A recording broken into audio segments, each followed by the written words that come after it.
welcome everyone back to the podcast of champions. I'm David Woods from Bruin Report Online, the UCLA site, on the 24/7 Sports Network. And I'm Ryan Abraham from USCFootball.com, part of the 24/7 Sports Network, the USC site, more specifically. And together we are the podcast of champions, talking all things formerly Pac-12 football. And we're off the rails already.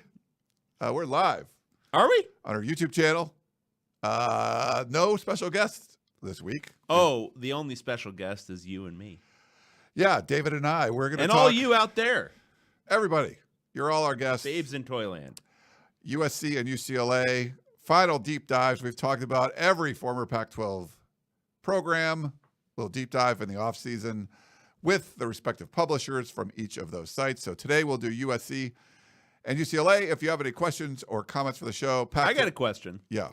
Can we all talk about my hairline? Do you want to talk about it? Yeah, I do. Hold on. Let me put the. So if you're watching on YouTube, I will put the main David feed up here.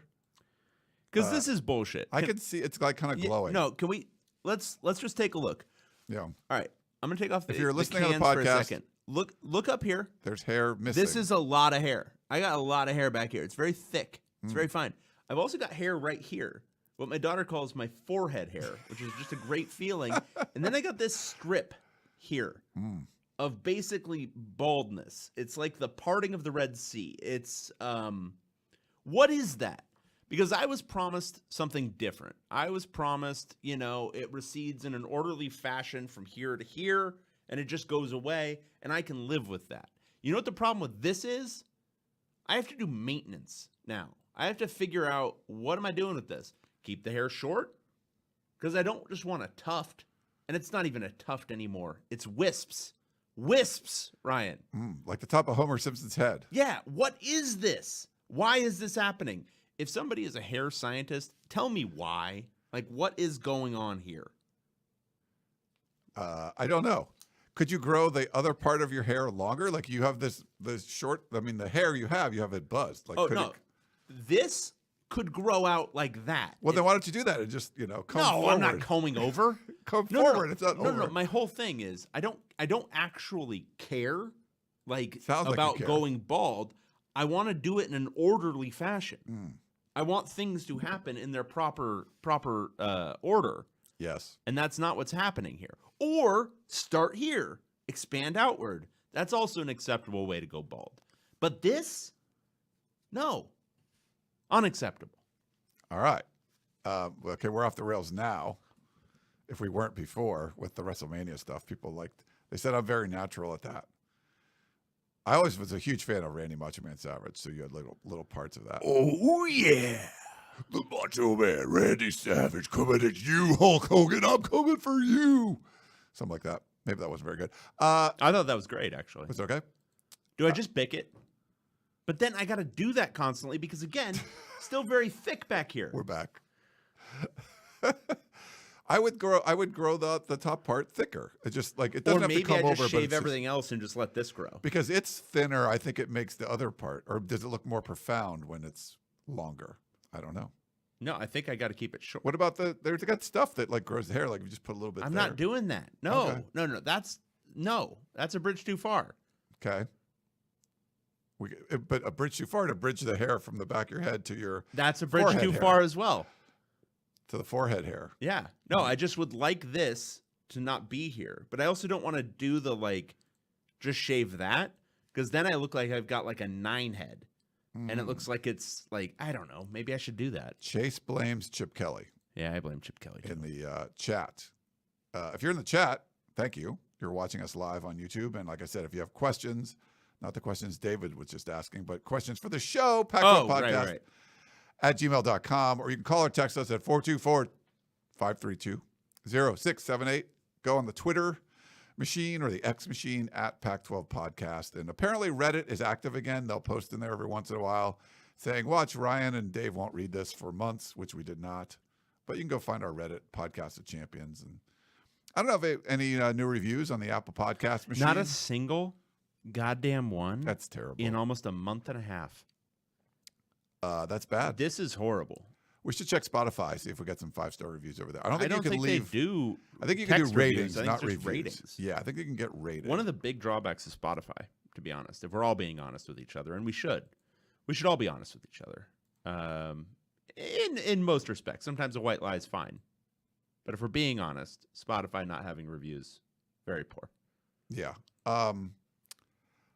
We had a comment. Let me hold on. Put it up here on the screen. Dog's Life in Portland. Grow the front portion long and moose it up like a unicorn's horn. Ooh. Do you like that? Now we're speaking. Now we're talking. Yeah. Mark seems to be an identifier the same way. He says, and I agree, no, it looks worse growing long. Okay. It does. So Barbara offers laser hair removal of the patch. Yeah, I mean, I guess I could just laser hair remove the entire thing. Just go fully bald. Would you like to be a bald person? Look, whether I like to or not, it's going to be happening here pretty shortly, so I better get used to the idea. Yeah, I don't know. I don't know, man. I think it's just keep it short and wait for it to start dropping like flies. We got Destiny 21 Zodi, resident Stanford fan here, watching Dave talk about his hair. Felt exactly like watching the big game the last 2 years. Sad. Yeah. Very sad. Notice what he put before big game there? He had a the. Yeah. THE. That's right, baby. That's right, baby. All right. We got that. Well, we got a fun show for you today. Well, maybe not. Is it? Is it fun already? I'm going to have you scoot that way a little. What if I don't want to? You can just not be in the center of your screen. That's fine. There you go. I like telling David what to do. He hates being told what to do. He doesn't like it at all. Yeah, we got a fun. Mark says grow it long and do a giant comb over. I could do it. See, the comb over is one thing. It's bald in the top. Like you're in the front. So I feel like you could just grow and have some bangs from that, and it just covers. You've never seen what that looks like, but it's a horrible look. Fair enough. Horrible. The tuft could grow up, as your daughter says. The tuft, the forehead hair, as my daughter calls it. She's like, why do you have hair on your forehead? It's like a third eyebrow. For Halloween, you can put like an eye there, and then put that's your eyebrow. Yeah. No, that's how time has passed with her because she can't remember that that's my hairline. No. Why do you have hair on your forehead? Yeah, that doesn't have as much, even as much as it used to at the beginning of this show. I went back and looked at videos of our show from the first time we recorded. Okay. Much more hair there. Really? Yeah. Dropping like flies. Anyway, enough about my hair. Yeah, we've talked. Actually, no, I could talk about it for so long. You could do a bunch. Yeah. We've talked about every program in the formerly known as Pac-12 thingy. Now that there's no more spring football games, I don't think there's really any other, and the spring sports are ending. I think all the live broadcasts for Pac-12 Network are going to be done. So I don't think there'll be much else for the Pac-12 Network to really do. And now we're just counting down the weeks until, was it July 2nd, I believe, is the end of, everyone goes off to their respective conferences. It was weird. I did Solid Verbal this morning and, talking about that. Whatever you're talking about, it's just like this, the end of this era that we've been a part of for so long.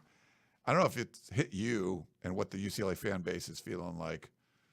It's just weird, though, just knowing that. Even the class of 2024, when you realize, they're not playing in the Pac-12. They're all in your new conferences, Cal's class of 2024 is playing Florida State and Boston College. They're not playing Washington and Oregon.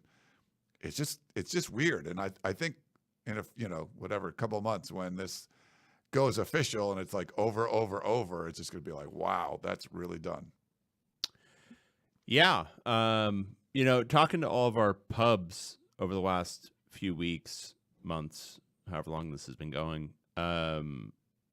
It's like just hearing how they're all projecting they're doing in their new conference and all that kind of stuff. It's, it remains surreal. And we've talked about all the angles on it all for months and months and months. But I do think there's going to be a long adjustment period for everyone where they're just players, coaches, but fans, us, where you're just kind of, just looking at the schedules, they look absurd. Look at the schedule for Washington, and they're playing Washington State in September. Yeah. Look at what Oregon's doing with Oregon State. Just all this different stuff where it's like, it feels improper. It feels like it was poorly created. It feels like it's wrong in some way, and it's obviously is in many esoteric ways, but this is the way it's going to be now. This is the way. Yeah. So, it's going to be weird, man. It's going to be weird. I'm getting, I wouldn't say excited for it, but I'm also like, well, maybe it'll be interesting to watch. No, I'm not. It won't be interesting to watch Indiana. No. No. We have a comment from Destiny again. Ryan, you're a handsome picture of wellness.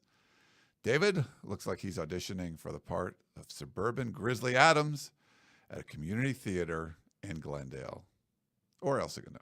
I was in Glendale on Sunday. I'm sorry. I was at our cave room. What is that? It is for my a friend of my child's birthday party. Okay. It was an arcade, but you can rent it out for private parties, and they've got like all the games, like all the old arcade games on like 3 machines upstairs that you can just switch the game. Donkey Kong, Pac-Man. Yeah, it was really Galaga. interesting because like you've got all these like 7 and 8 year olds running around, like all trying to like jump in the like car machines and everything, and then you've got a bunch of like 40 to 50-year-old people like all upstairs playing original Mortal Kombat, original Street Fighter, Pac-Man, Galaga. I played some Galaga. Galaga's pretty That's good. even pre my time, but I was playing Galaga's some more Galaga. my time, yeah.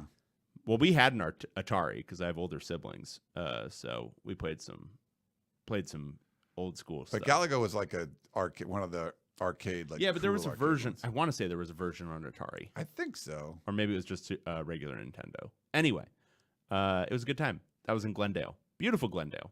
Glendale gets a bad rap. Beautiful drive Just up there. The valley of just like. Yeah, but you're driving through those like mountains and stuff up the 2. It's not bad. Okay. Yeah. Did you get, before we get into the USC and UCLA stuff, Max Olson at The Athletic does a really good job. He wrote a piece looking at where all the players that were castaways from Coach Prime and Colorado ended up. I think there was 51 or something. Basically, the gist of the story was there wasn't a lot of dudes that went on to start at Power 5 programs or things like that. There were a lot, they were a 111 team. It was more about, some of the players just felt like they never were given a chance. They were, Prime was going to bring in all the Louis and everything, and they never got a chance. Like, they weren't even able to see him, one-on-one in person and all this kind of stuff. So it was more about the way it was, the way he executed it. You're going to come into a 111 program. You're going to have to turn over the roster. And so that's what he did. It just felt like the bedside manner wasn't great. Then there were some, I think probably aggregated quotes coming out of that story. And then Shador and Dion went after them. And there was a whole big kind of mess. I don't know if you caught any of that, but it was a little crazy. I didn't read it. I read some commentary on it. But I guess my whole thing is this stuff was known in real time, I think, in a lot of ways last year when he was cutting guys, that he was not doing it the right way. And yes, that sounds very like I'm a 60-year-old baseball fan, but like not knowing guys' names, like all that kind of junk. I mean, that was known that was happening because there were stories already out about it last year. The fact that a lot of them haven't gone on to like great success, this is where you get into some confirmation bias that I'm always like kind of harping on, and I don't know how much of it plays a role and how much of it is an effect. But this also happened with a lot of the guys Chip Kelly cut, and there is an element because I know this from coaches. When a guy is transferring out, a lot of times the first question is, why is he transferring? Or why did he get cut? And then they're less likely to, unless it's like a big time guy who's transferring for a reason. Yeah. There's a almost like they're a pariah. They got to be really convinced to recruit you because there's this bias against it. And it's an old school bias from before the days of the transfer portal, but there is a bias against transfers in the recruiting market. So I think, I don't know, I just don't love that as a clear depiction of talent. And also, so you don't go and become a Power 5 starter or even a Power 5 player. Well, would Colorado be better off with you in the third string or not?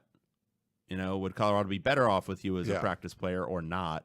And I think the answer is, in a lot of cases, probably better off. I don't think when you're cutting that many guys, you're not just cutting fat.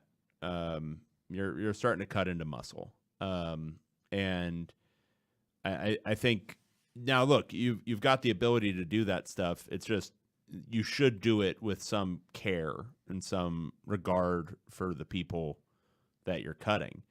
And I don't think, in many respects, I don't think that happened last year. And also, just to forestall one of the other criticisms people levy now, these guys are getting paid, so you can just treat them like dirt.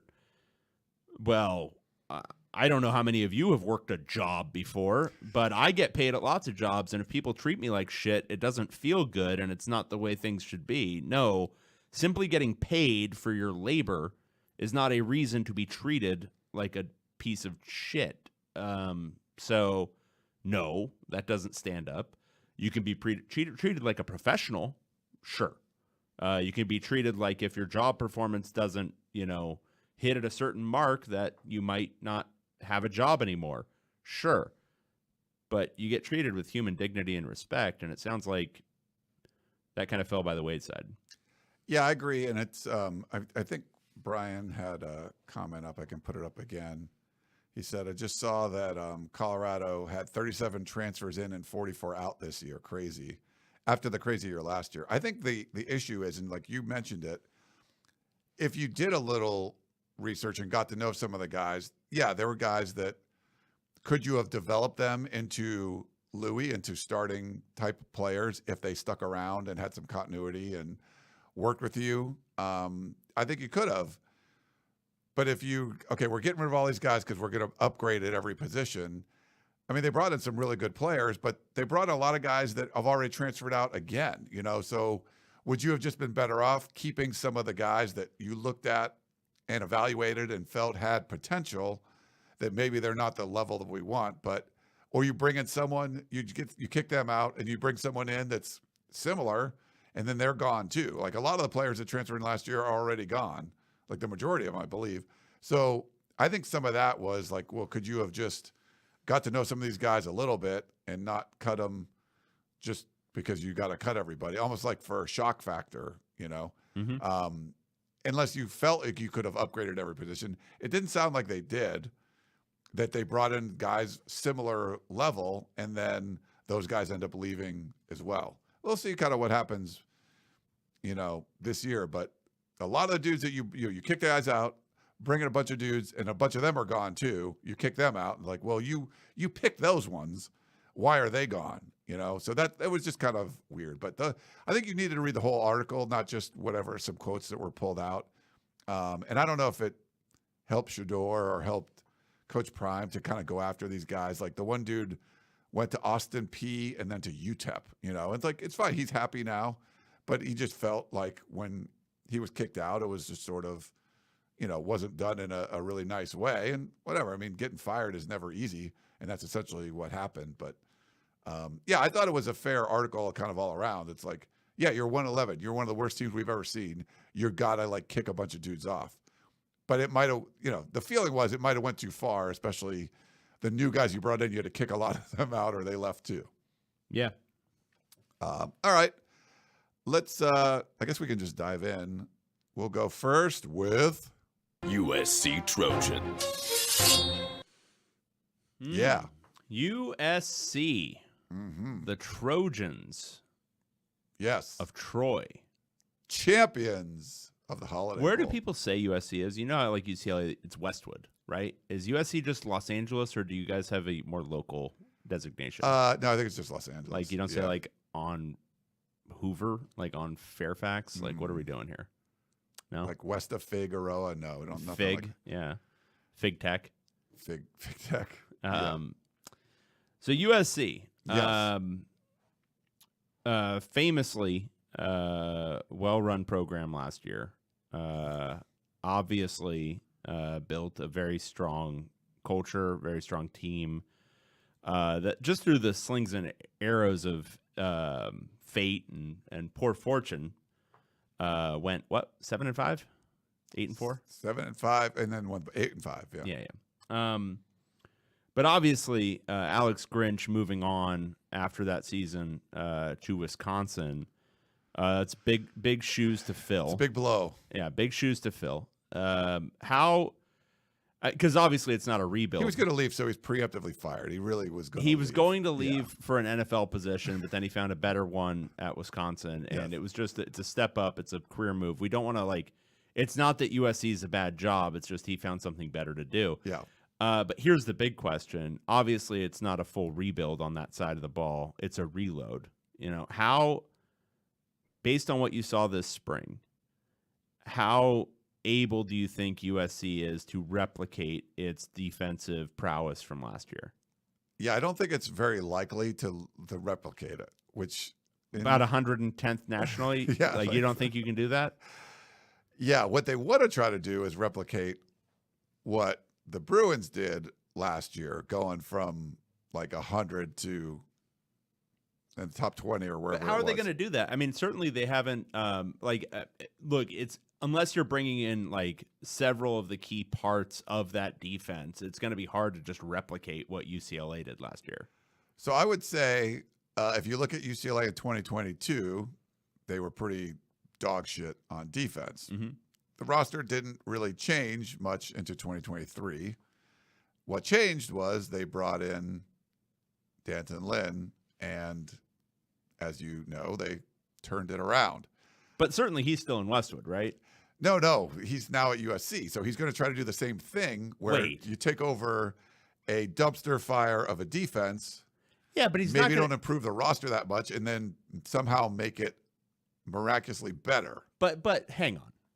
But he doesn't have even a couple of the same players that he had at UCLA. It's a wholly different roster, not at all the same in any way.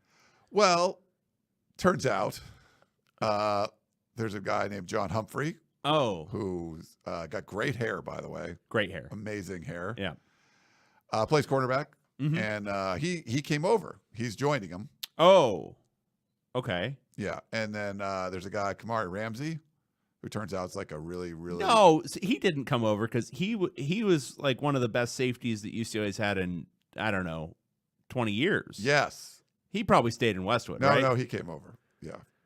Oh, boy. It was funny. I did a one-on-one or whatever interview with him, and I texted Dave. I'm like, so what should I... He's like, nothing. He's just good. He's really good. He's just really good. Yeah. I mean, they've added some pieces for sure. It's a deep... The secondary is pretty deep. They're still thin on the defensive line. They could have lost Bear Alexander, but he's stuck around. They did not really get big names in the transfer portal. On the defensive line, that's probably what the USC fan base is annoyed with the most. Mm-hmm. There have been some big name guys that have gone for high dollar values, like to Oregon and to Oklahoma recently that USC was in on. But I think in general, they bring in a couple of Oregon State guys, the Arnold brothers, Easton Mascarenas Arnold. I interviewed him the other day, and just he looks like he'll be like the good middle linebacker for them. They still have Mason Cobb from last year. They hope Eric Gentry's bigger and can play some different roles. And they've been really ineffective at linebacker for years, going back before Alex Grinch. So they're hoping that can kind of change.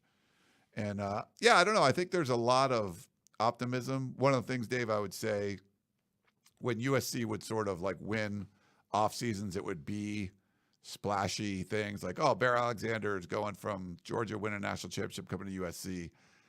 There was, not that that wasn't substance, but there would be kind of a lot of like excitement and fluff. But like last year, they added a bunch of defensive guys, but they didn't change anything on the coaching staff.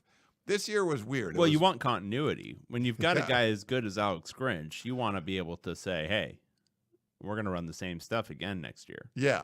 That's what they did. It didn't turn out as Did it turn out worse? Is that? It was worse. Wow. It was pretty bad. So it was kind of un-USC like to sort of do some of the infrastructure work behind the scenes, bringing in Lynn, who doesn't have a lot of experience, but his 1 year in college. The thing I liked about him was he did get it. A lot of times NFL guys are like, here's my 3-inch thick playbook. I thought you were going to say 3-inch something else. No, playbook. And, oh, dude, we got an emergency alert. South Bay. This is a test. Really, we're doing a podcast right now. Stop it. Testing. Need your test. Yeah, I think for him, he came in and was like, we only have 20 hours a week with these players. We have to do a system that they can get, they can grasp, but doesn't appear simple to the opponent. You make it look more complicated than it is, but it's not hard where USC players were like looking at their wristbands as the ball's being snapped because they're trying to figure out what to do. But I think upgraded there, you bring in Matt Entz, who was the head coach, at the FCS level, won 2 national championships. He's your linebacker coach now. Yeah. Doug Belk was the defensive coordinator for Houston, and he's your secondary coach now. And then Eric Henderson, a guy that was the Aaron Donald's coach for the Rams, no college experience whatsoever, comes aboard, and somehow he's like the best recruiter on the team now. You're like, that's an NFL guy, but he's just got a lot of energy. So I feel like they did the infrastructure work. I think the roster's a little bit better, but like it's going to be more about scheme and, just coaching these guys up and development, which they just didn't have the last couple of years. So it wasn't like the flashy sort of offseason upgrades. And, a lot of USC fans are just hopeful that this is going to make a future defense maybe average or maybe better than that. And if you had an average defense in the last 2 years, you would have won a bunch more games. So yeah, that's sort of what the hope is. Yeah, my no bullshit prediction is that USC is going to have a top 50 defense this year. I think that's fair. Which would be a huge if only improvement. because Alex Grinch isn't out there coaching the secondary anymore. Bob says, Amber Alert for USC's defense been missing for years. Yes, beautiful. That was so weird to get an Amber Alert while we're like live on the thing. All right, so defensively, I think we're both in agreement. Obviously, they're going to miss Alex Grinch and his acumen, his understanding of the game, his deep feel for it. But USC's defense should improve, not because of Alex Grinch's departure, but because of other reasons. We both agree, firmly. Okay. Offensively, now there's a gentleman. Now I'm going to see if I just can pronounce this correctly. Caleb Williams, is that right?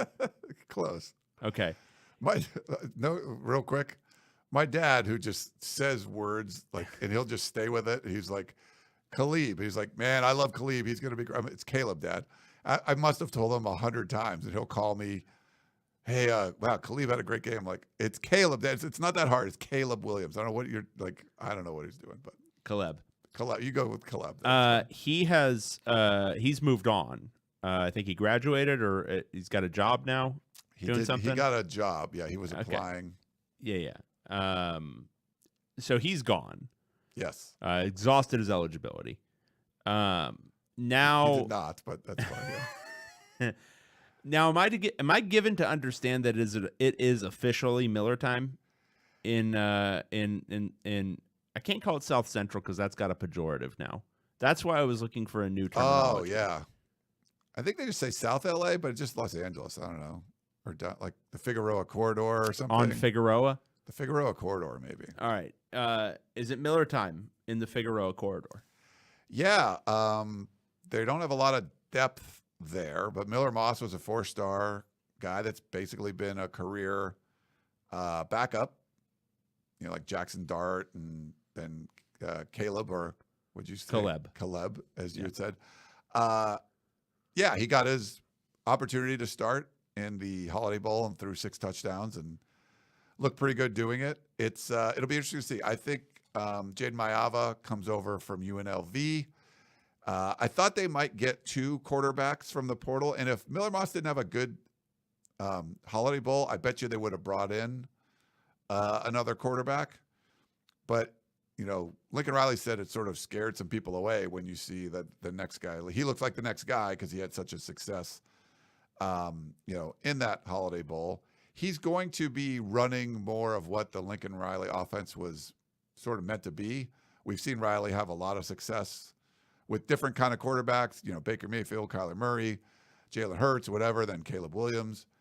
And Miller Moss is probably going to be more of a, like, here's what the offense is designed to do. We're going to, follow the script and go along with that. It seemed like he did a pretty good job of that in the Holiday Bowl. Mayava, I think, has a bunch of upside, but probably not ready to be a Big Ten starting quarterback yet. He was the Mountain West Freshman of the Year last year at UNLV, and it shows a lot of promise, more athletic as far as moving around and stuff.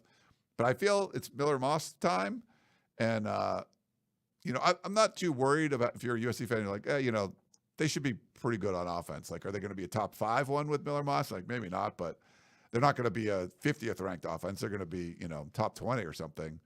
But Caleb Williams could do a lot of just stuff off script that was just insane, and that's why he went number 1 to the Bears. If you read, Albert Breer did a kind of deep dive into why the Bears took him, and it was pretty, if you weren't impressed by Caleb Williams, before reading that, I think you would be afterwards. So losing a guy like that is, generational. Once in a 30-year span, you're going to get somebody like that.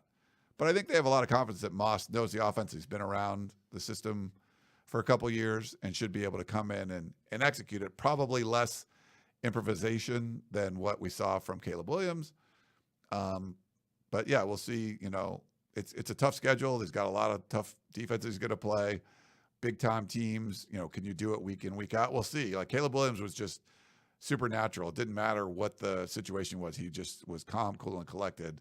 We've seen Miller Moss kind of be that way, but not in real situations where the kind of schedule they're playing this year is going to be tough. So, but that's the plan right now. Is and Lincoln Riley said, if we had a game tomorrow, it would be Miller Moss. Not that Mayava can't make strides, but I think when they open in Vegas against LSU, Miller Moss will be the starting quarterback. All right, so offensive line, the fulcrum of all offenses. USC lacks tackle depth, right? Doesn't have a great situation at tackle, and then still some uncertainty at center. Or is there a good idea now? Is it going to be Jonah Monheim? What's going on there? How's the interior of the line looking? And are they going to be able to be more run-centric this year, or at least slightly more than they were with Caleb Williams doing his dealio? Yeah, I think the offensive line is pretty thin. Year 1 with Lincoln Riley, they had some veterans, and I think Riley was surprised as how good those guys were, like a Brett Nealon at center, just steady, not a guy that's going to get drafted, but someone that can be a really good college center. And, Jonah Monheim and Justin Dedich and guys that were just like, okay, these are the ones that can kind of take you in, and you brought in some transfers, and it just seemed to work. And the offensive line played pretty good 2022. 2023, they did not. They moved Jonah Monheim out to left tackle. They moved Justin Dedich into center, and the offensive line just didn't gel. The transfers they brought in weren't as effective. So, Jared Kingston was okay. He ended up getting drafted. But, besides that, not so much. And then They put Monheim to center. He's probably going to be an interior lineman at the next level. So he's not going to have to play left tackle anymore. They like Elijah Page a lot. He played left tackle in the bowl game. He's probably going to be out there. And they're kind of figuring out some of the other positions. But right now you're looking at like 6-7 guys and, moving some dudes around. Maybe they bring in another portal guy. The good thing is they have recruited offensive linemen well the last couple of years, and takes time for some of those guys to develop. But what Josh Henson, the offensive line coach, took over when Clay Helton left was pretty bare. Like, they just had to kind of get rid of a lot of guys. But they've been bringing in like 4 or 5 guys a year, and like Elijah Page is one of them. So Alani Noah is another one that came in, and he might play. But I would say they're still trying to figure out the tackle stuff. They like Monheim a lot. He's the smartest offensive lineman they have playing center, so the guy making the calls. But they got to play better than they did last year, especially because you don't have a guy like Caleb Williams just getting away from the rush. Right.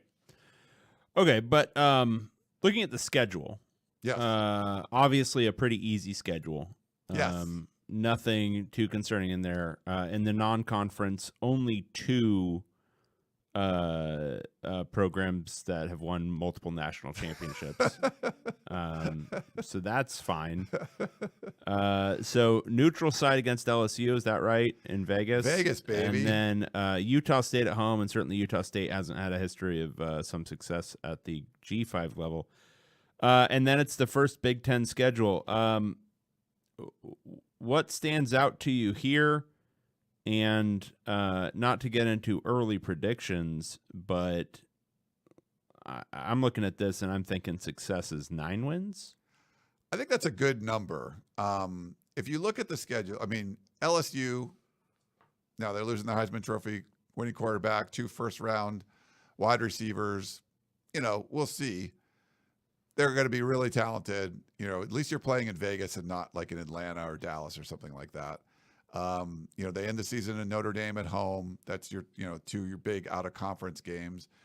And looking at the Big Ten schedule, I mean, you open the Big Ten schedule at the defending national champion Michigan Wolverines.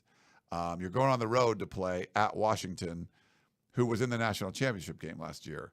The good thing is both those teams have, completely had facelifts in the offseason. We don't know how good they're going to be. They could have both taken steps back. Which one of at Minnesota and at Maryland is USC going to lose? I mean, they could easily lose one of those M games, but certainly both winnable, right? Like if you're looking at the road games in the Big Ten, at Michigan, the Big House, obviously the toughest, but you're going to Minnesota in October, early October. That's not too bad, and then Maryland a couple weeks later, and then after that in November it's at Washington and then at UCLA. So it's not like you're traveling late in the season. Rutgers is in the Coliseum, Nebraska's in the Coliseum, Wisconsin's in the Coliseum. You look at the teams that they're playing in the Big Ten, and they probably avoid the 2 toughest in Ohio State and Oregon. They don't play either of those teams. Now, you do have the 2 teams from the national championship game, but like I said, both lost their head coach, quarterbacks, first round picks, all that kind of stuff. Michigan's had a ton of guys drafted. They're still going to be really good, but it's if USC takes care of their own business and they're not just like tripping over their own feet, yeah, I think you could win 9 games because you're probably more talented than a lot of these teams on your schedule. It just doesn't look like, outside of, some of the top teams there, like you can win some of those games. Now, if you lose to at Minnesota, it's going to be probably hard to win 9 games. But if you take care of those kind of middling Big Ten teams that you should, and then, beat 1 or 2 of the really good teams on your schedule, then you can get to 9 wins. So it looks really difficult, but I think if USC is pretty good, they can take care of business in a bunch of these games. So we'll see, but on paper, it looks like a lot different than what some of these Pac-12 schedules have been. Seeing Wisconsin, seeing Penn State coming to the Coliseum. I mean, it's like some big time games with potential to lose all of them. But I think none of them are just like the world. I think you'd be worried if it was Ohio State. The way Ohio State's had a crazy offseason. Oregon's had an amazing offseason. Avoiding those 2 are probably 2 you would want to avoid if you're in the Big Ten. Yeah, I mean, looking at it for me, I would say I think they'll beat LSU, actually. Oh, okay. I think they beat Utah State. They lose to Michigan. They beat Wisconsin. They lose to one of Minnesota, Maryland on the road. And then Penn State at home. That's kind of a coin flip. So let's say they're, I don't know, 5-2, 4-3 after that stretch. After that, Rutgers is going to be duty. And that's at home. Washington's going to be terrible this year. You think they're going to be really bad? Yeah, they've just got a lot of work to do. Nebraska is probably still in the come up. UCLA is going to have some issues. I mean, they could that ending 5-game stretch. They could go 5-0 if they're not in collapse mode. Like if they haven't had a disastrous start to the season. I think those last 5 shape up as pretty decent opportunities for them. Yeah. I think it's a lot of winnable games, but if they're not taking care of their business, they're certainly losable games too. Like there's really good programs, but not like world beater programs, like where you're just like, there's no way they're going to beat that team. Yeah. I guess the last question from me. Okay. Because I'm having a hard time wrapping my head around USC from an NIL perspective. And I think this is a common problem for a lot of people at USC and who follow the program. Where would you gauge it right now? How is it compared to who they need to be competitive with to actually win another national championship? We're talking Oregon, Ohio State, Alabama, Georgia. Are they feeling like they're getting closer to that? And how much of their transfer recruiting issues, particularly on the defensive line, have to do with not having enough money? Yeah, I think they've got a lot better. I think they've come a long way in the last year. Just the event I went to a couple weeks ago, way more former players involved. Getting like Ronnie Lott to be like one of the keynote speakers got people excited. You're hearing that more big boosters are on board now. I think, Jen Cohen, the new athletic director, embraces NIL much more than Mike Bone, the previous one, did. And I think we've seen this across the country where athletic directors are sort of reluctant to push people towards the NIL collectives because that would mean you're taking, it's basically like, hey, instead of giving money to me, go give money to those guys over there, which ends up going to the players. I think Mike Bone wasn't quick to embrace that. Jen Cohen is. I think they push how much of a necessity it is more than a luxury. And I think a lot of USC fans were kind of thinking it was more of a luxury. I think they still need to get the sort of everyday fan, like the middle boosters or the just, the season ticket holder people. But I think a lot of the bigger boosters are on board. Their funding is more competitive. And I think for USC, they are comparing themselves to the people that you mentioned, at least the fans are like, hey, why aren't we doing as well as Oregon or Ohio State? I think they're not to that level, but they weren't competitive with much, maybe even a year ago. And I think they've come a long way where now they have a decent, more than $10 million a year in funding for athletes, where before it was just a couple million. So I think they've come a long way, but are they going to throw a 7-figure number at a 1-year defensive tackle transfer that maybe Oregon can? They're not going to do that. So they're going to still try to spend money in a wise way. They'll be competitive, but they're not like what Division Street and Oregon are doing, or places like Tennessee or Texas A&M where they're just all in on this stuff. I don't think they're there. Will it be enough to kind of get them over the top and win a Big Ten championship? I don't know. I think they can make the playoff the way they're going, but it probably needs to get even better if you're going to try to win a championship. The thing is that, this changes every day. Pretty soon we're going to have in-house and it won't be outside collectives, but I don't think that's going to change the sort of funding that an Oregon has or Texas A&M has, where they're just dumping money into the roster. I think USC's doing a better job of it, but they're nowhere near that kind of level. But I don't think there's not a lot of programs that can compare. There's a few programs that are just money's just coming in. If you have Phil Knight as a benefactor, I mean, there's a lot of money you can throw around at players, and it's legal and it's totally fine. I just don't think they have that kind of person there. And so it's getting better, but it's not that elite, super high level. And we'll see if that, if you can do that and win a championship. But like Oregon's offseason was great. Ohio State's offseason was great. They've just made a lot of big moves, a lot of additions. USC didn't have that. Their upgrades were more on the coaching side and some players and stuff. All right. If that makes it makes some sense. Yeah. I think they're doing a pretty good job, but the fans that are on our message boards are just, they're pissed when Oregon signs a guy that they wanted. And it's like, I think USC's NIL efforts are a lot better. And sometimes people from USC are being critical of it. But it's, they're not going to be able to throw that kind of money at a dude for 1 year. They're going to have to spend their money wiser, I guess. And that doesn't make a lot of the fans happy. But, you got to kind of pick your battles. And you can get a guy like that and it might not even work out. But, they don't have that luxury right now of just throwing money at dudes that are, there's only so many defensive tackles out there. And when guys like Bear Alexander went back to USC or Jay Toia went back to UCLA, it makes the price go up for the guys that are still in the portal. So it became a big bidding war. And USC's not going to go in there winning a big bidding war, but if the player wanted decent money and then also to be in LA, then they would have shot. If that makes sense. Makes sense. Yeah. It's funny. The Jay Toia thing, I was telling people no, David said that's not how it's pronounced. Toia, not Toya, but it was always Toya before. I don't know what changed. You're hung up on this. He's back. Yeah. Toia.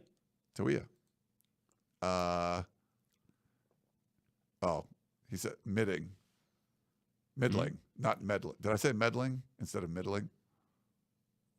What? Our Stanford fan. He says middling, not meddling, like Scooby-Doo kids. To refer to?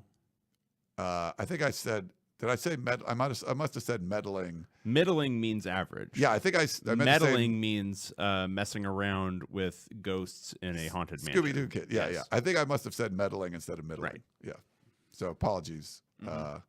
Sorry, not ghosts. People dressed up as ghosts in a haunted mansion. Was there ever a real ghost, or was always some? I don't believe so. Maybe there was a special Halloween episode that was real. They always had great costumes in those things. They really did. Wow, they really looked like a swamp monster or whatever. Totally.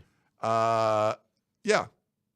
All right. Well, why don't we do this? Let's take a quick break, and we'll come back, and we're going to talk about the other team in Los Angeles that's going to the Big Ten. If you have questions for either one of us, you can put them in the chat if you're watching us live.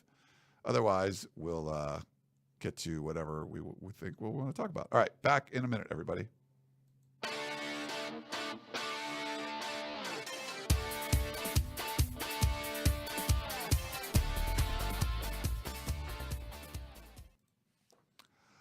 All righty, we're back here on the Podcast of Champions. How do we go 48 minutes already? What happened? Where did there was a lot of hair talk. Oh, there was a lot of follicle, a lot of follicular talk. Well, let's just jump right into it. We got to talk about UCLA Bruins. Do we? I think we do. Okay.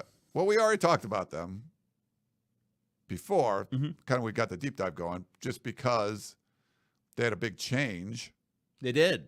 Not sure if you were aware of this, David, but familiar. DeShaun Foster is the new head coach. The new head coach. Yeah, I forget where he was head coaching before, but he comes over to UCLA from that job, and he is now running the show. Mm-hmm. I've made some jokes about things you might have said off air, or might not have said. No one can prove anything. True, which I will not make. What I like about this is the lack of, former, Chip Kelly, former head coach. I'm a big fan of you. I think you're on the fence. I'd like to stick him. How do we? just not really giving a shit is maybe a good way to put it. It just seemed like he didn't really care. A strong inability to give a fuck about his job. Yes. Yeah. Where DeShaun Foster comes in and there's a level of energy, engagement. He gets it. He cares. He's someone that wants to succeed, wants this team to do well, wants to do this thing where you try to get unsigned prospects to go to your school. Some people call it recruiting. He likes doing that, where Chip Kelly maybe wasn't aware of that being a thing as part of the sport. But it seems like in the beginning, it's like, wait, they hired this guy with no experience. But in the months since, there's a lot more optimism, I guess you could say. There's just because of the energy he's bringing to the program. Is that fair? The way I'd put it, sure, call it optimism, call it all that kind of stuff. That's all fair. But the way I would put it, just to like kind of set the stage appropriately, because you don't want to have a situation where you set Chip Kelly as the bar. Chip Kelly's not the fucking bar. Chip Kelly, if he's a bar that's like 10 feet subterranean. Like, it's not hard to eclipse that. What UCLA is doing now is getting up in the morning and brushing its teeth. It's taking a shower. It's putting on deodorant. It's going to work. It's coming home. It's eating dinner. It's going to bed at the right time. They're not setting the world on fire, but they're doing the job. And when UCLA has a coach who does the job, there should be some like minimum standard of success. And I think it's going to take a little while, and we've got to see what it looks like on the field. But like how they're approaching the offseason right now is essentially, well, this is how UCLA should operate. They should recruit. They should have, there should be 4 stars coming on official visits in May. Yeah. What? Why? I know. Crazy. They More should than have like a dozen offers a year or something. Motherfucking Chip Kelly didn't even have official visits in May until I want to say last year, maybe the year before. Like he eschewed that opportunity. No, we don't want that. And then it was no official visits in season. It's like, when are you trying to fit these guys in? What is going on here? DeShaun Foster's doing his job. And so I think the results in the recruiting angle and in NIL fundraising should speak for themselves. It's all improved already. I think they'll start landing some guys. And I think it'll end up being a comfortable UCLA-esque class. I don't think they're going to end up with a, 60th ranked class or whatever the hell the last year ended up being. So, all that being said, Chip Kelly should have been fired in November. And at that point, they could have hired a sitting head coach. They chose not to do that. They opted for DeShaun Foster in February. And, we still have to be in wait and see because we still haven't seen a game. But as it stands right now, I mean, it's a breath of fresh air. I mean, he's breathing optimism and a little bit of, hey, oh, wow, I like being a fan. And this is interesting. Somebody's not telling me to fuck off every time I come around the program. Cool.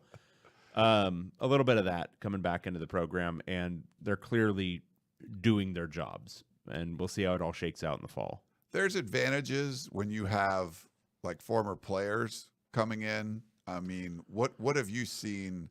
Not even just former players, former students. Like seeing DeShaun Foster out on Bruin Walk before the spring game, like handing out jerseys to students and like recording like a cute little video, that's like cool, telling them to come out and stuff. It's like, not only could I not see Chip Kelly doing that, I can't see Jim Mora doing that. Like the only one, like maybe Rick Neuheisel would have done that, but it's because they were students too. Like they were part of that. You would have traded them for gloves. Here's a jersey. Could I have some gloves? But they were part of that culture. Like they're part of like the actual like fabric of the campus. Like DeShaun Foster shows up at like softball games, at gymnastic events. Like he does stuff that he like absolutely positively doesn't need to do.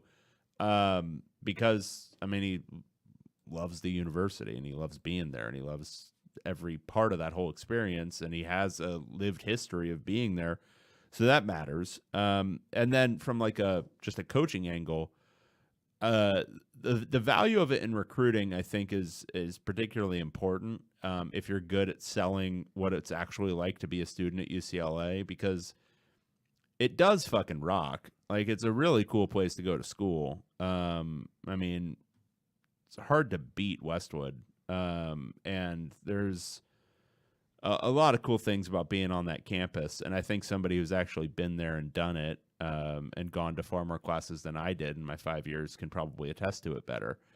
But I think there's a lot of value for it in recruiting. And then from a coaching perspective, maybe some, but I think mostly it's from a recruiting and pitching it to people, and then also pitching it to students and alumni to come out to games. I mean, they got 11,000 to the spring game, which is about 10,000 more, maybe 10,500 more than Chip got to his last spring game at the Drake Stadium.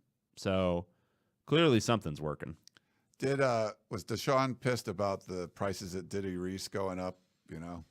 I haven't spoken to him about that. I think that will obviously be a bone of contention. Maybe that's something he addresses in the offseason. I always assumed Didi Reese, we may have talked about this before, I always assumed it was a drug front. It had to be. Because it was like, why could you There's no way. Like, how can you sell that for $1.50 or whatever it was? Yeah. Or $1. The ice cream sandwich was like $1.25 or something. Yeah. Like, now they're like regular prices. I went the last time. Yeah, it's like $4. I'm like, son of a bitch. Like, yeah. It was better. No, and you could get like a sack of cookies, like a full dozen cookies for like, I think it was like $2.50 or $3. It was something crazy, yeah. It's insane. But I'm glad he came anyway. So building out the coaching staff. Maybe it's the legalization of marijuana. Maybe they were running that. Oh, they couldn't do it. Yeah. So now they have to like change the meth or something, or charge more got to go much harder, or charge more for the cookies. I think they sprinkle cocaine on those cookies. They're so good. I love that. Let's go look at the offensive side of the ball. Sure. Eric Bieniemy comes over. Yep. Pretty high profile. What have you seen offensively? What are they going to look like? Let me start here. Talent-wise, this is not a super talented UCLA roster. They lost a lot on defense and offense. There's some pieces. So Eric Bieniemy is coming in. He's going to run something pro-ish style. It's a West Coast offense. There's going to be tight ends doing their thing. He's even bringing in a fullback. Like, they're going to do some fullback.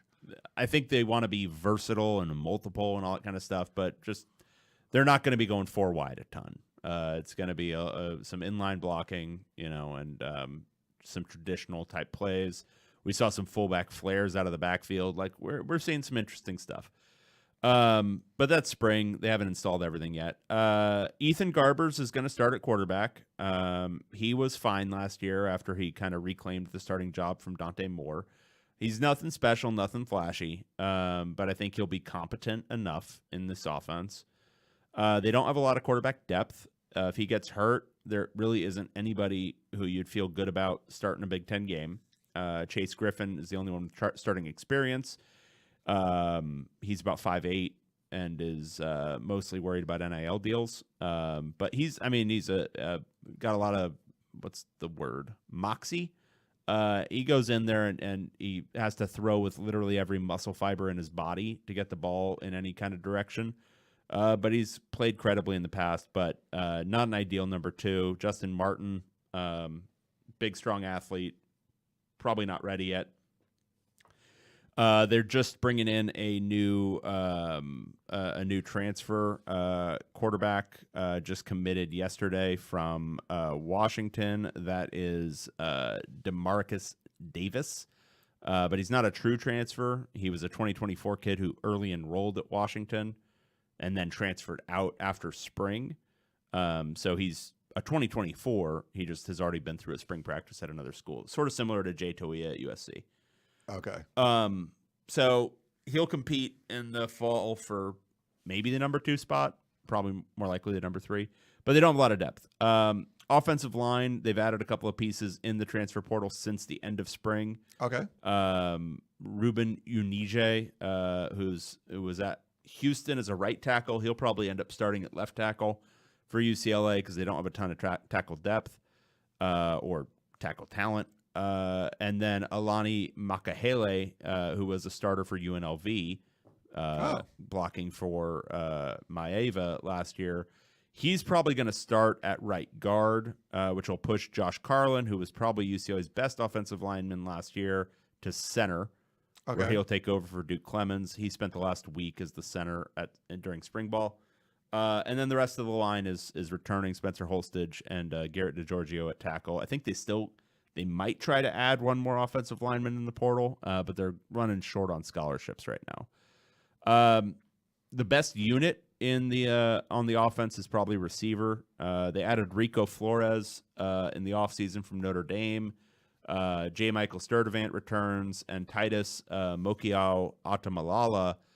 He was out last year due to an undisclosed reason, but he was out all of the year, practiced but didn't play, so you can do your own deductions. But he looked really, really good this spring. I wouldn't be shocked if he's the best player on the offense this year. Oh. But they've got that top three. No? Sturdivant? Sturdivant's fine. What we saw last year was he lacked consistency from play to play. Okay. Take plays off. If he can bring the energy all the time, he's an immense physical talent.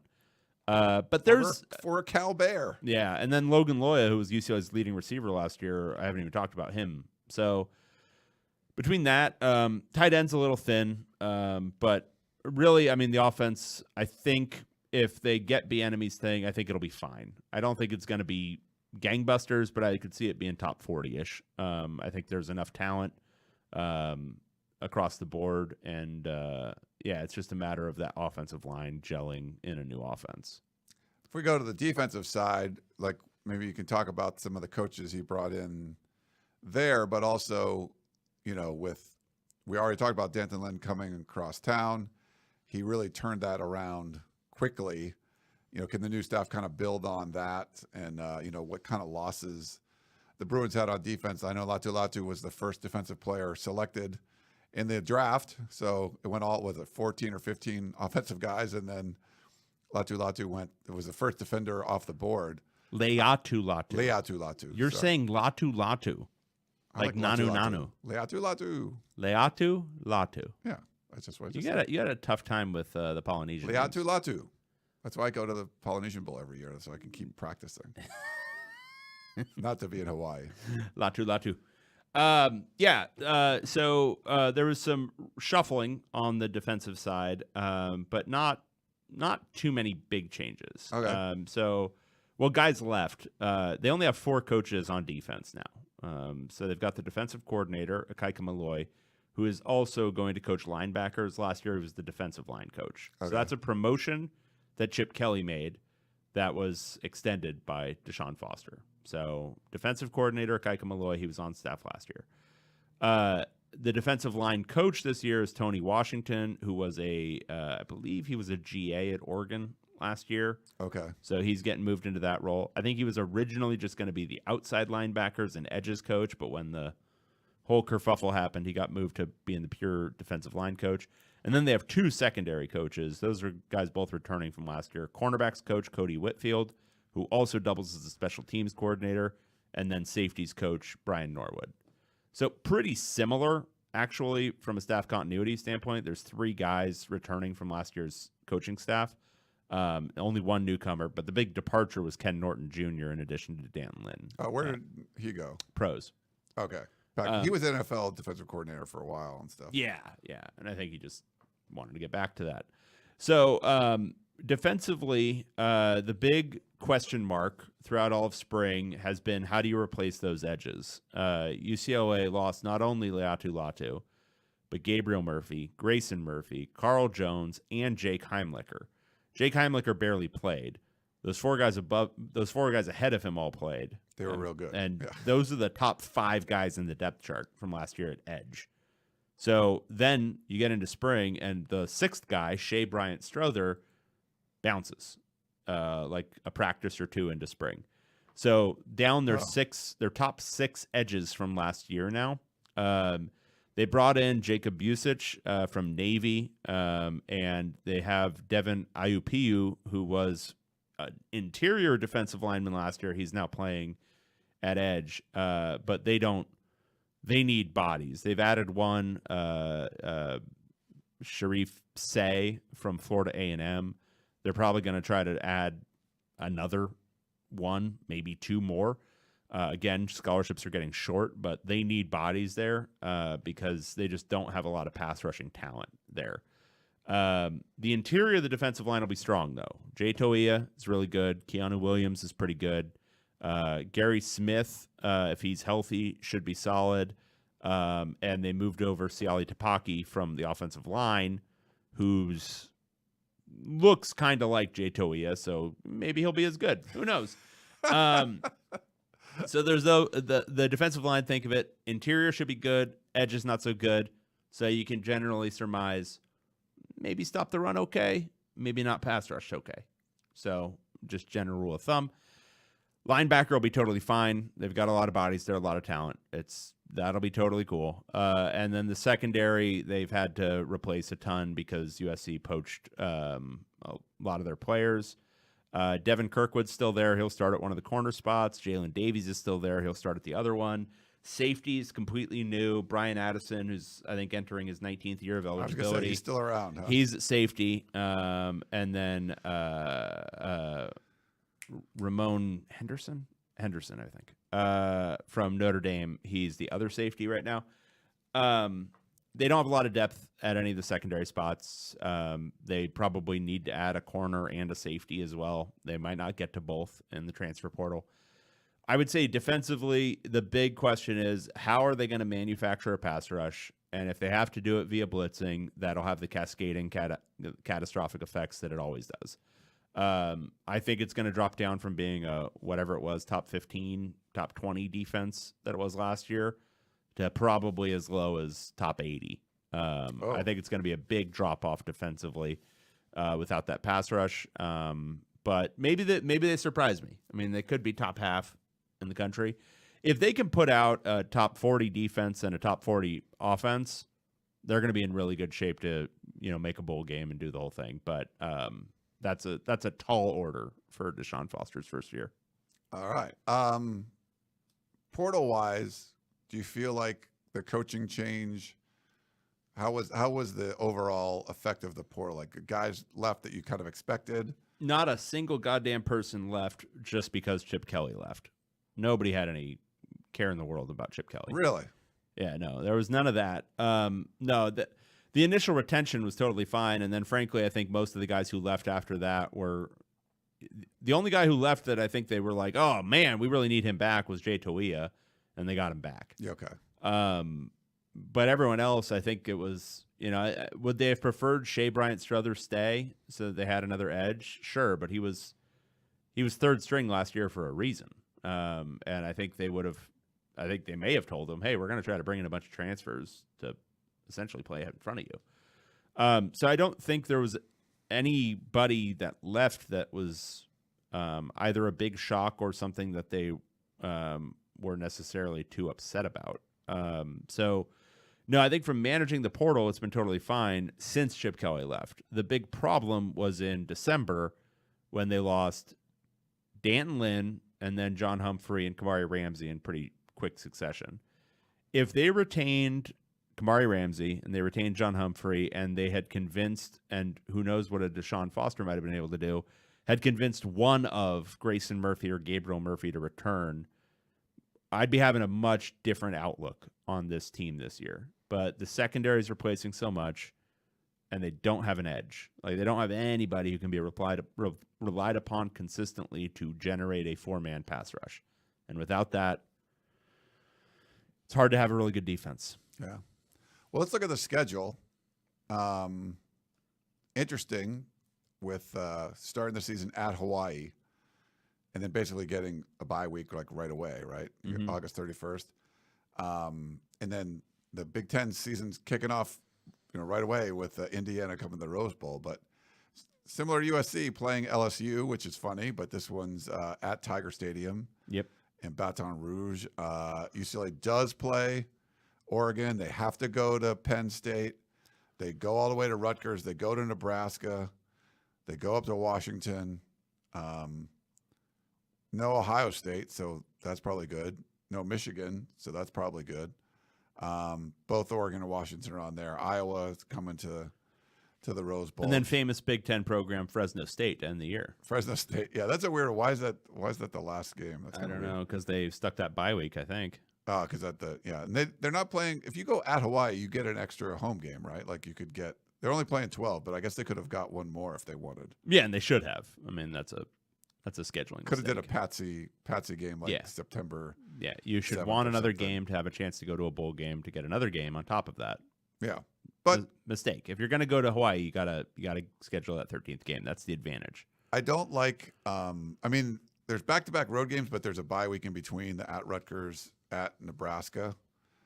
Going to Penn State is just a pain in the ass. It's just hard to get there. Like, you physically cannot fly there directly from the West Coast because they can't land a plane that big. So there's, it's going to be broken up a little bit all the way to LSU.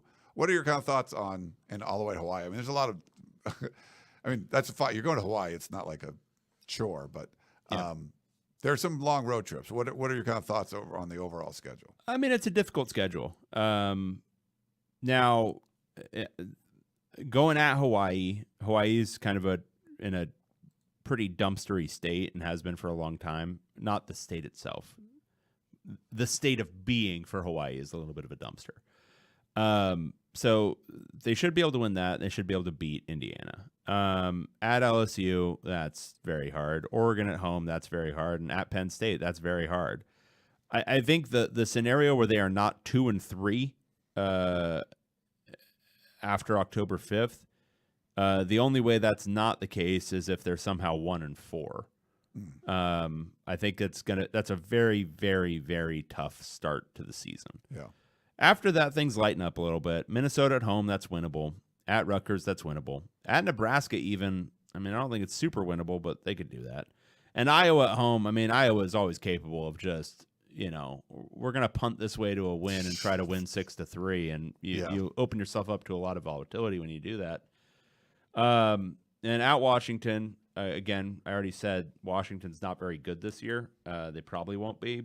Still, it's a road game, and UCLA is probably not going to be very good this year. USC at home, Fresno State at home. I mean, if things go really, really, really well, they make a bowl game. And if things don't go so well, they're 4-8, 5-7. I think the line is set at 5.5 for wins for UCLA this year. That feels exactly right. Okay. I think if we're watching those first couple of games and things look really good, like they think that it looks like they've got their offense going, maybe I'll revise upward. But right now I'm thinking, I don't know which way I'll go, 5-7, 6-6, but it feels right there. Yeah. No, I think that makes sense. It's one of those things too. Like we don't know because there's so much change going on, but if UCLA is kind of taking care of their own business, there's more games here that are winnable. But I mean, you got a team that's new coaching staff, long trips all over the freaking place. I mean, they're if you lose a couple games you don't think you should, things can spiral, or you get a little momentum and things can kind of pick up. So it's there. I mean, no Ohio State is good, right? No Michigan. Yeah, I mean, I've made this point before on the show, but I'll make it again. Indiana, Illinois, Maryland, Northwestern, Purdue, Rutgers, those programs still exist. Yeah. Like, they still exist, and UCLA plays a good amount of them. You stick a lot of that on your schedule, you're going to rack up some wins. It's the story of Iowa's success. The top of the Big Ten has more elite programs than the Pac-12 did. But the bottom's got a whole shitload of Arizona, like a whole shitload of Oregon State, a whole shitload of like 2021 Colorado. Like, there is some bad team, 2022, I think. There's some bad teams in there, bad programs and bad historical programs that will never get any better. Yeah. You can make this work. So yeah, I think UCLA can take advantage of that and maybe get to a bowl game. And where do you think, going into the Big Ten, where this program is now, maybe talk about the NIL situation a little bit. Like, yes, losing Chip Kelly when you did wasn't the ideal time. Like you said, it should have been happening in November. But you do what you can. You rally around what you got, and it seems like do as good as a job as you can going in there. But thoughts on going to the Big Ten, and then the current NIL situation, which is a really important part of college football now. Yeah. Going into the Big Ten, obviously none of this is ideal. Chip Kelly probably shouldn't have been not fired in November. He probably should have been fired 2 years ago. If you were actually serious about going into the Big Ten with any kind of juice, any kind of idea that this is, we're really raring to go. We're ready for this. They didn't do that. And so Chip Kelly was allowed to kind of languish and force the program into this kind of stasis where it never developed the way programs need to, especially ones that didn't have already a huge cheating apparatus. For a lot of schools, NIL funding was just a matter of taking them from this set of books over to this set of books. Like, it's not UCLA didn't have the apparatus of even boosters knowing, hey, my job is to be a bag man. Your job is to fund that building. My job is to be a bag man. A lot of other schools had that. And I think USC is running into that to a certain extent too. So it's education of donors and doing all that kind of stuff. The kind of shit that a coach needs to help with. A coach needs to do that stuff. Coach needs to go golfing. Coach needs to go whining and dining. And it's really stark when you look at the comparison between the basketball program, which is currently top 5, maybe top 3 in NIL. Really? Yeah. Their payroll's up there. Because Mick Cronin does his job. Yeah. And does it in a good way and does the donor relations stuff. Football hasn't done that under Chip Kelly. And DeShaun Foster's doing it. And fundraising has improved. But I wouldn't even say it's... What number did you say for USC? 10 million plus? I think they're in that kind of range. UCLA is not there yet. I think they'll get there. I do think I'm reasonably optimistic that with what they're doing, they're going to get this sorted. And I think the level of funding for both of those programs will eventually rise to where they are kind of historically. USC's funding should be top 10-ish, and UCLA should be top 20-ish. But it's going to take some more time. And so I think going into the Big Ten, they're going to have to do a lot of the traditional recruiting. I think they're going to have to do some really good player development. And I think they're going to have to strategically target and be willing to maybe even overpay a little bit for guys who fit your needs in the transfer portal every single season. And I think, if they can get 4 or 5 guys each turn about the transfer portal who can make an impact, and then also bring in classes of 18 to 20 guys in the high school ranks. Here's what I said earlier about going to school at UCLA, and I think it's true to a certain extent at USC. Guys don't want to leave. Like, even the transfer thing, like I would say from an impact standpoint, guys are not leaving UCLA at the rate they leave other schools. Like, and some of that is, well, a lot of these guys aren't great. But I think a bigger part of it is, like, if you're going to school at a place like that and then you go visit Purdue or you go visit Nebraska or you go visit, one of those southern hellholes, and it's just like, I could go to school here, or I could go someplace where it's like just 73 degrees and sunny, like, I don't know, 240 days of the year. And I think they have to be given a reason to leave. And sometimes that reason is a whole shitload of money. And yeah. But I think more often than not, it's just, I think I might have a better opportunity there. Well, will I? Or should I just stick here, try to work through it, and go to school in, one of the best locations in the United States? And so I think UCLA and USC, to a larger extent, can still recruit high school with some degree of confidence that they'll retain their players at a greater rate than some other schools, because it's a great place to live. Yeah, I think if it comes down to just business decision, then you go to... Yeah, if it's money, it's money. But I think for a lot of these... I'm going to West Lafayette, for whatever reason. What I'm learning, being kind of tied into some of this stuff, it's not always, and it's not even, I wouldn't even say not always, mostly not just pure money. Like, it's money, but like if you're within the ballpark and then it's like, well, where the hell do I want to be? Yeah. Like, I mean, I'll tell the story later, but there's some stuff going on in basketball where it's like, wait, why didn't he choose that? Why is he choosing this? Really? And it's because it's UCLA. It's a cool place to go to school. Not to do like UCLA exceptionalism. They got their own issues, but like, it's LA. It's No. there's a inherent, reason your ass came out from Boston or whatever the fuck you lived. I think there's inherent advantages to, some of the USC football stuff, some of the UCLA basketball stuff, both ways, all the different sports, just being in LA.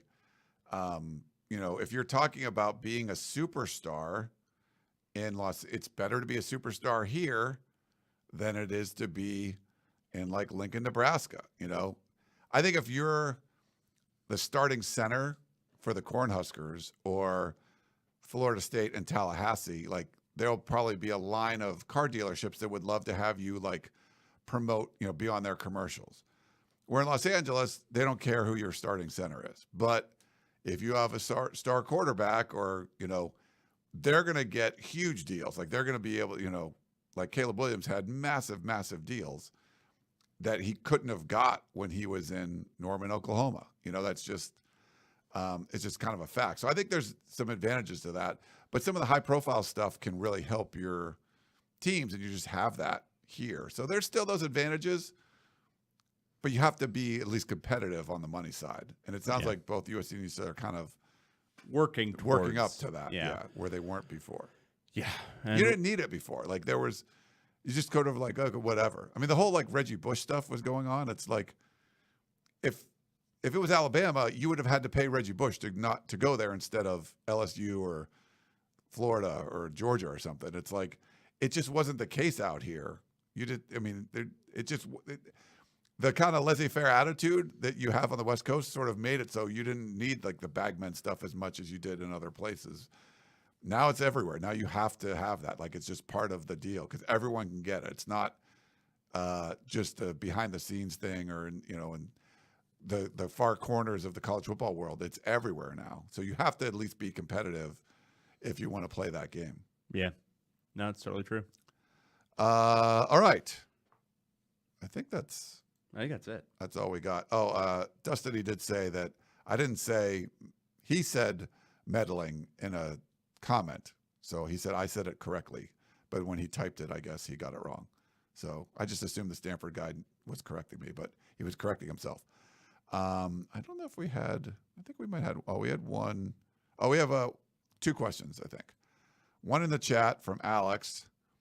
While this is due to basketball stuff, are there limitations of what walk-ons are able to do and not do that prevent schools from going over scholarship limits by giving walk-ons, in quotes, larger NIL deals? I think now, they used to have like, they couldn't go to training table and stuff. I think if you're a walk-on, you can do just about everything that you could do. But yes, we've heard this happening, that basically you're getting an NIL deal to pay for your school and then pay for other stuff. So it really depends on who is the person getting their scholarship not taken away, but who's willing to give it up in exchange for another scholarship guy being brought in. In the era of transfers, you also have to pay attention to who's a grad transfer and who's a regular undergraduate, because like a grad transfer, for example, is living in graduate student housing, usually not subject to a meal plan, usually doesn't really worry about class schedule, earlier registration times, and all that kind of stuff, because they're taking a very specific limited set of classes anyway, and there's only a limited number of people allowed in the major anyway. So really what the scholarship reduction is there is just they got to come up with their tuition money, and that can be easily figured out via NIL. And yes, there's some other ancillary things that are even smaller than that, but I think it's not always necessarily the case that it's just some undergrad who's having to get short shrift. And a lot of the walk-ons can eat at training table now. Like all that kind of stuff is just the same for whoever it is, and like travel restrictions don't exist in basketball. So anyway. There's a lot of different things and ways to think about it. Yeah, now we get this a lot where someone's like, hey, Caleb Williams is already making a lot of money. Why doesn't he just walk on so there's an open scholarship? And one thing you have to, yes, he was making a ton of money. But if you've been around like rich people, they like free shit too. Like if they'll catch a t-shirt at a game or, you're comping my meal. Like they like that kind of stuff. you don't necessarily want to just have to pay for school if you don't have to pay for school. You'd rather, I think a lot of it is just because they're the most successful player on the team, they're not going to like, I'll be a walk-on. So, they're going to want their scholarship. There's an ego thing, I think, involved with that stuff too. Yeah. All right, we've got one email. Yeah, you want to get it? Is it the one from Hank?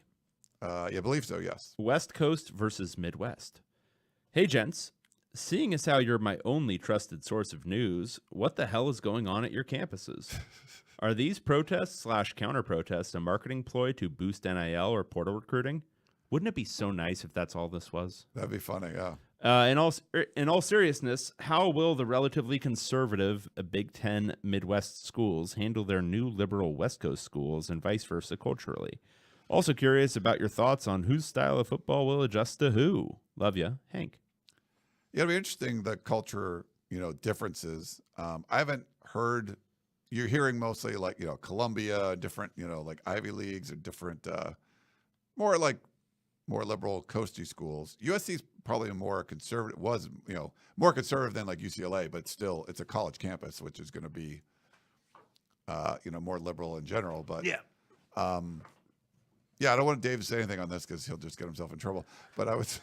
Yeah, I gotta sit on my mouth in some way. But yeah, so UCLA just went. There's been online campus, online classes. Yeah, it's USC's trying to get their graduation basically. It's on campuses all throughout the country, including the Midwest. Some schools have handled it differently. Wisconsin, I think they broke it up.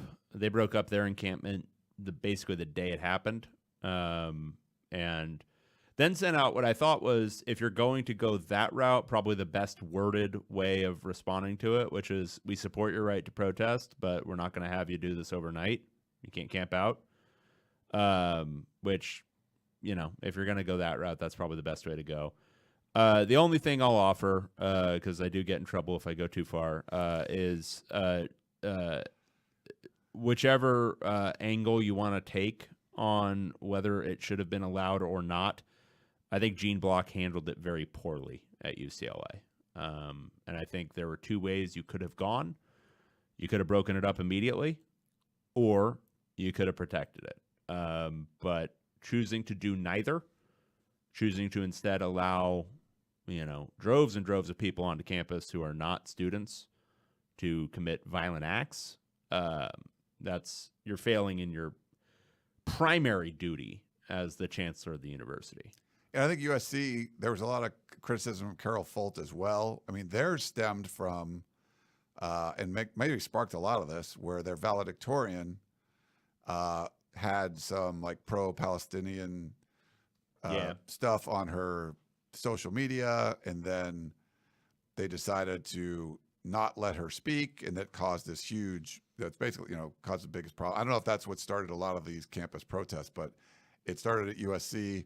They were quicker to sort of, break. I think they broke down 2 encampments so far, but Carol Folt had a lot of criticism as well. I don't know how the valedictorian stuff works, but apparently there was like 200 students that had the perfect grades. Yeah, and then so one is selected. You just pick one, so it's like, so they, if they pick the person, you assume that you're going to allow them to speak. And maybe they didn't vet them as much, and then they decide, okay, we don't want that person to speak. Like, well, you picked them, so there was a lot of criticism there as well. Yeah, and rightfully so, because it's, again, look at it from 2 different angles.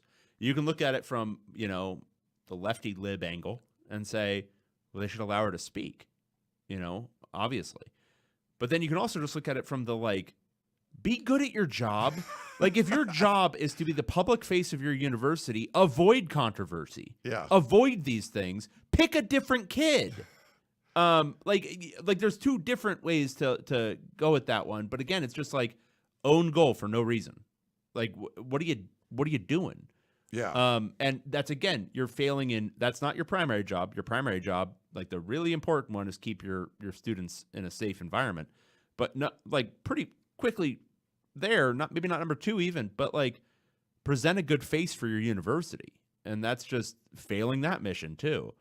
I don't know. I think Gene Block has a lot to answer for. He's retiring this year, but it's not been a good showing. not been a good show. Yeah, I don't think either school they did a good job, and it's high profile stuff. And that's a lot of schools are not handling it well. Some I think are doing a better job than others, but I think USC and UCLA both kind of fell flat on their face. Yeah, USC's now put their graduation in the Coliseum, which I think is tomorrow or something. I don't know, something like that. But USC's on the semester, so they're sort of like, this was kind of happening at the end of finals, and it was more like disrupting like what graduation would be because of the commencement and stuff.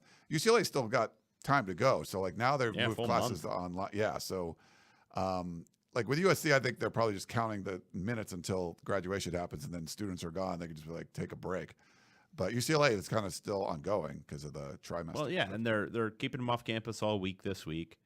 They've drastically increased the police presence on campus, and it's just, look, final little thing, and this isn't me casting aspersions at the students protesting, because if you know my opinions about things, well, you can assume.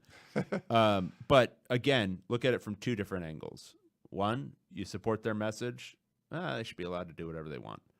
Well, not whatever they want, but they should be allowed to protest.